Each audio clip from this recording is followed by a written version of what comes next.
Hey, what's up, everybody? Thanks, Nicotina, for allowing me to kind of weigh in when I'm not awake. He wanted to kind of touch on the James Gunn situation with Henry Cavill. If you guys recall, the very beginning when he was filming Peacemaker, he had mentioned to the fans that he didn't know who Superman was going to be going forward. And then he cast someone in that in the role for the sort of an extra, but they got in the Henry Cavill suit, did the whole shadow scene at the in the last episode of Peacemaker, um, and then that was kind of it. They the studio at that time was like, Sasha Kai is going to take over until they tap a new person to play the Man of Steel, and then after that, you had sort of Dan Lin come in and go, and then Hiram Garcia kind of threw his hat in the ring, and James Gunn, I guess, and Peter Safran put their hat in there as well. Um, and ultimately, they chose James Gunn. But Dan Lin had a plan. I'm sure his plan was the same. It wasn't to include Henry Cavill going forward. I think that DeLuca and Abney and Hiram Garcia sort of were the main people jockeying or rallying for Henry Cavill to sort of return as the Man of Steel for this universe, sort of salvage what they had and move forward.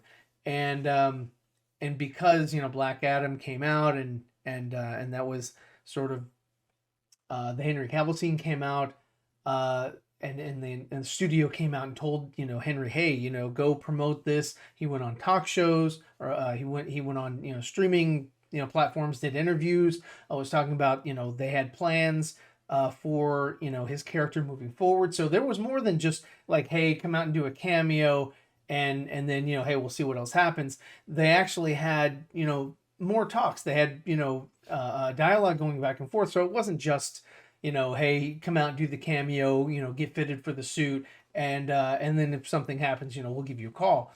No, it was and also with James Gunn, being tapped as the writer for Superman Legacy.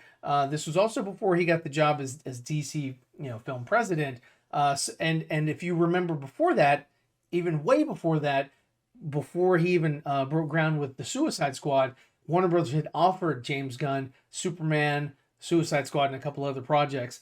He chose Suicide Squad, but at that time they had given him Superman. So I'm sure that they had a treatment. I'm sure that they had sort of the plan, the idea for Superman Legacy since the inception of the Suicide Squad sequel that nobody asked for. So that's sort of the timeline, and it brings you up to last year in October when they told Henry, "Hey, go out there and put a statement out that you are returning." Not even 24 hours later, they come out and tap James Gunn as the DC president. So of course he knew before that he wasn't going to use Henry Cavill's Superman. He wanted, he was going to use the one that they'd been working, or the story for a different type of Superman, or a different character, different actor to portray Superman, and they had known that for a while. So he just came in, kind of shot that down. Maybe he presented, hey, this is what we're gonna do. Henry said, well, obviously I don't fit the bill for that or whatever, and he's off doing his thing. Hey, I wish him the best with the Warhammer thing. I hope it works out.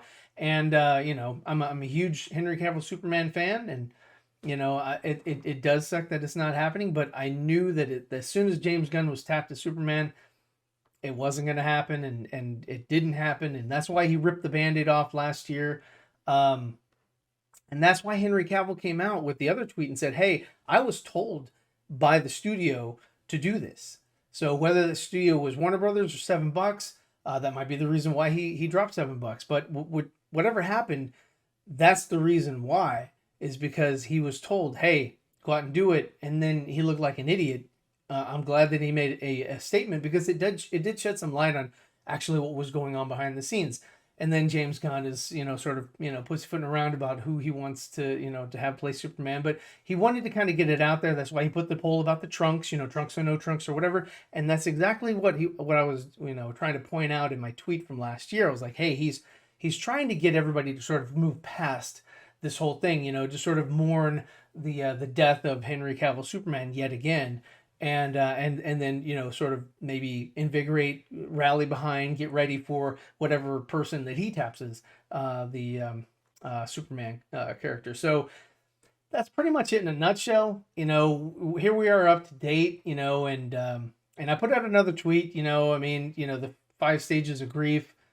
A lot of the fans are still going through that. Some fans kind of dumped it. Some fans have, you know, scurried along, and some fans are kind of stuck in a couple phases. But all in all, man, you know, I'm not excited for the DC slate going forward. Not yet, at least. There are a couple things that interest me, but not overwhelmingly. So thanks again for allowing me to weigh in, guys, and have a great rest of the evening. I'll catch you next time.